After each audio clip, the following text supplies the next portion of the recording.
Zaman sekarang ini benar katanya Nabi Muhammad SAW. Inni ma akhaf an yushrak min ba'di an yushrak Allah ba'da mauti abada. Saya nggak takut Allah dimusyrikan dengan segala sesuatu setelah meninggalanku, kata Nabi Muhammad. Aku nggak takut umatku tuh jadi musyrik, nggak takut saya. Tapi apa yang ditakutkan sama Nabi Muhammad SAW? Ini aku takutkan adalah dibentangkannya dunia kepada umatku.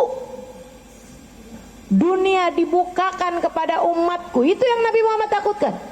Mereka kemudian berlomba-lomba mendapatkan dunia hingga menghalalkan segala cara. Allah menghancurkan mereka kemudian sebagaimana Allah telah menghancurkan kaum sebelum kita karena mereka berlomba-lomba terhadap urusan dunia.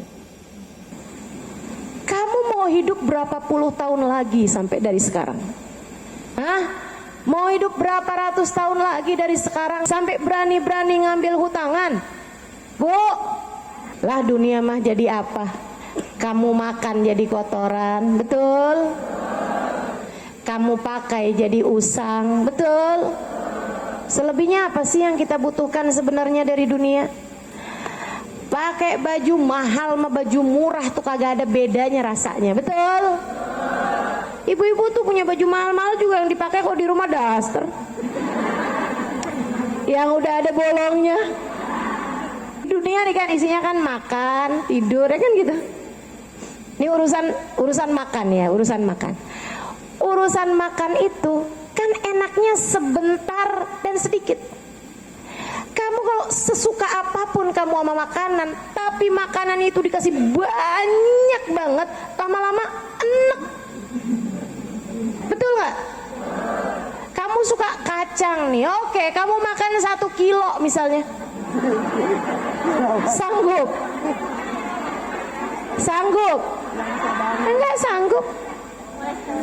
Sedikit dan sebentar, Bu. Enaknya cuma dari ujung lidah ke tenggorokan doang. Itu pun juga asal udah masuk gelek udah nggak ada rasanya lagi. Udah nggak ada bedanya antara steak sama singkong.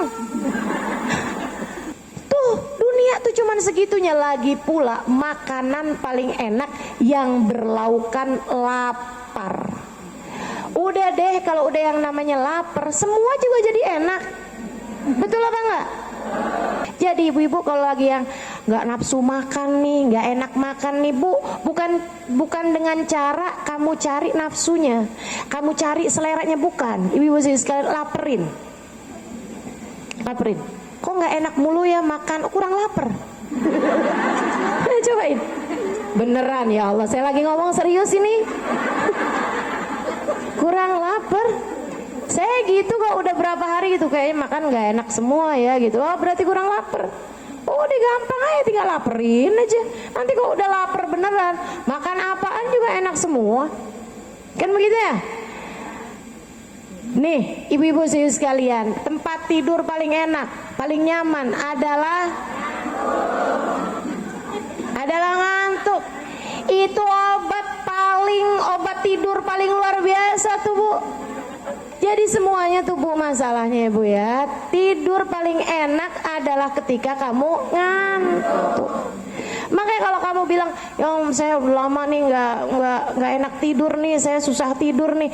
Bu, bukan dengan kamu cari tempat tidur yang lebih empuk, bukan dengan kamu lebih mewahkan kamar kamu gitu, bukan di situ masalahnya ibu-ibu sekalian.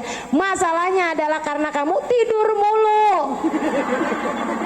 Loh, cobain, kurangin tidurnya, bakalan jadi enak tidur kamu.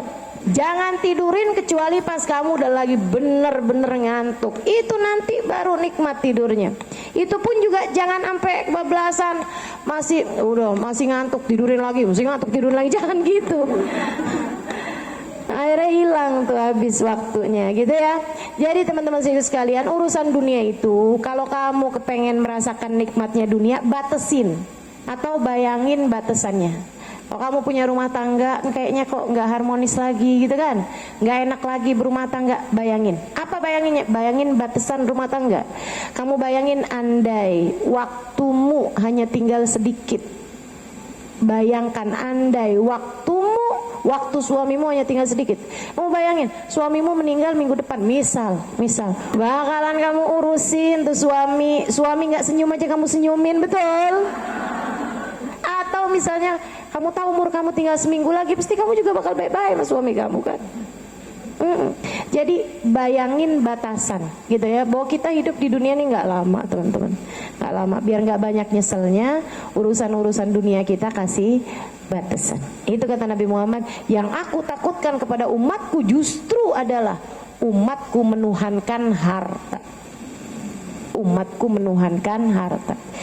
Kata Nabi Muhammad dalam hadis yang lain, likulli ummatin ijl wa ijl ummati ad-dinar wa dirham. Tiap umat tuh kayak punya sesembahan gitu. Umatnya Nabi Musa menyembah anaknya sapi, kan begitu? Setiap umat tuh kayak punya sesembahan lain selain Allah gitu, yang akhirnya umatnya jadi nyembah yang lain-lain.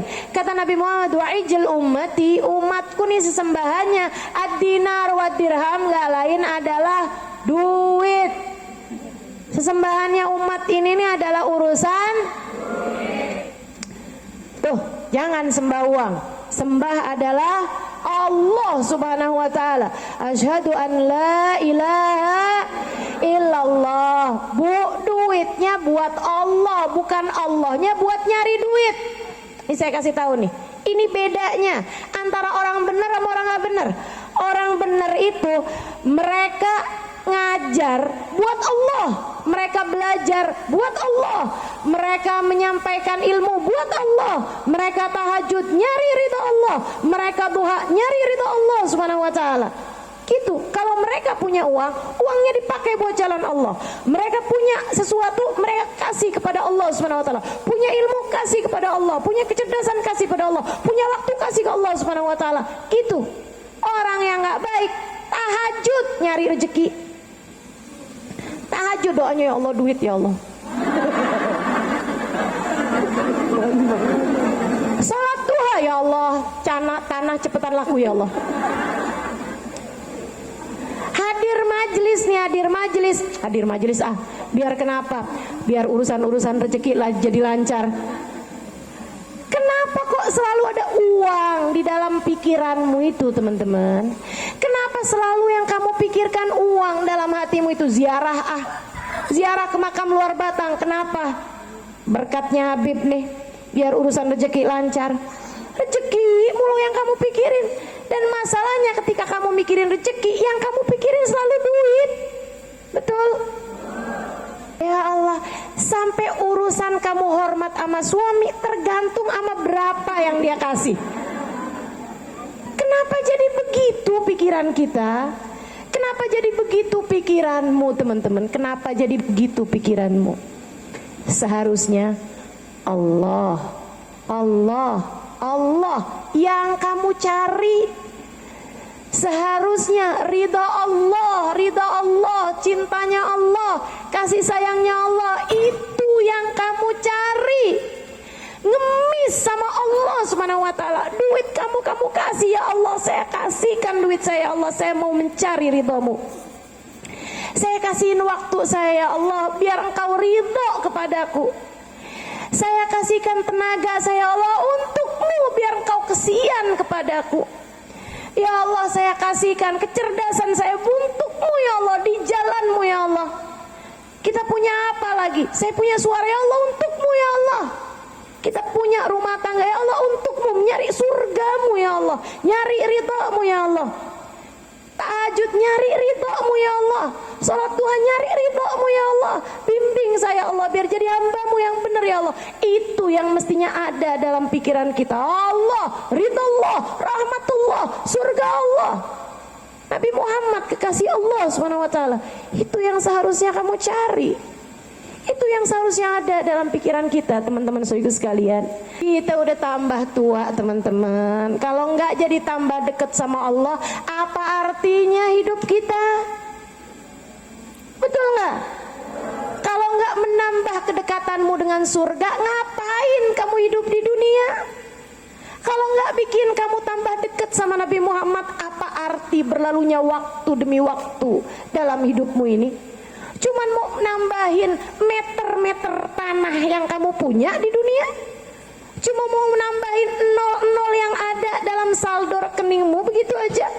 Cuma mau nambahin jumlah tas, jumlah baju, jumlah sepatu, gitu aja, yang semuanya bakalan kamu tinggal begitu kamu mati. Buat apa? Buat apa? Kasih tahu saya buat apa? Kasih tahu saya buat apa? Kalau kamu punya segalanya di atas muka bumi ini, rumah mewah, mobil megah, semua kamu punya, andai kamu punya pulau sekalipun, andai begitu kamu mati, begitu ajal datang menjemput kamu, buat apa semuanya? Buat apa? Kasih tahu saya buat apa? Begitu kamu masuk ke dalam kubur kamu, buat apa? Teman-teman saudaraku sekalian saya muliakan, apa yang bisa kamu nikmati ketika kamu menghadap Allah Subhanahu wa taala? Apa yang bisa kamu nikmati begitu kamu masuk ke dalam alam kubur kamu itu? Nggak ada apa-apa, nggak ada apa-apa. Ustazah akan ninggalin buat ahli waris, ustazah, anak keturunan saya biar nggak jadi orang miskin-miskin, Bu. Saya sampai pernah nih baca nih ya, pernah baca nih, kalau kamu lihat ada kakak beradik pada akur, pasti tuh bapak ibunya waktu meninggal nggak ninggalin warisan. Beneran. Kalau kamu tuh terlampau banyak yang kamu tinggalkan sebagai warisan, anak-anak pada beranteman, anak-anak pada nggak akuran rebutan warisan, betul? Kalau kamu ninggalin harta kamu itu nggak akan bawa anak-anakmu kemana-mana juga. Kalau kamu mau ninggalin iman. Kalau kamu mau tinggalin rasa cinta kepada Allah dan Rasulnya. Kalau ada yang pengen kamu tinggalin kepada anak-anakmu, tinggalkan kenangan baik dari kasih sayangmu kepada mereka. Itu baru seindah-indah apa yang mau kamu tinggalkan buat anak-anak. Anak-anak ngeliat orang tuanya tiap kali mengingat Nabi Muhammad air matanya bercucuran. Itu seindah-indah kenangan buat anak ketika ditinggalkan orang tuanya. Kamu nggak perlu ninggalin harta banyak-banyak buat ahli waris kamu. Kamu tinggalkan jalan hidup buat anak-anak kamu. Biarkan anak kamu belajar bagaimana menggunakan waktu dalam hidupnya. Biarkan anak kamu belajar bagaimana menghidupkan agama dalam hidupnya. Biar anak kamu belajar bagaimana menangis karena Allah, bagaimana menangis karena rindu kepada Rasulullah. Biarkan anak kamu belajar cara menjalani kehidupan sebagai bekal buat negeri akhirat. Kamu diciptakan di dunia bukan untuk dunia. Kamu diciptakan dunia buat surga. Kamu diciptakan dunia biar nanti bisa ada dalam rombongan Nabi Muhammad SAW. Maka jangan tuhankan dunia. Jangan tuhankan dunia. Gak usah segitu-gitunya sama harta, gak usah segitu-gitunya sama uang, gak usah segitu-gitunya. Teman-teman saudariku sekalian, gak usah segitu-gitunya. Biasa-biasa aja, biasa-biasa aja.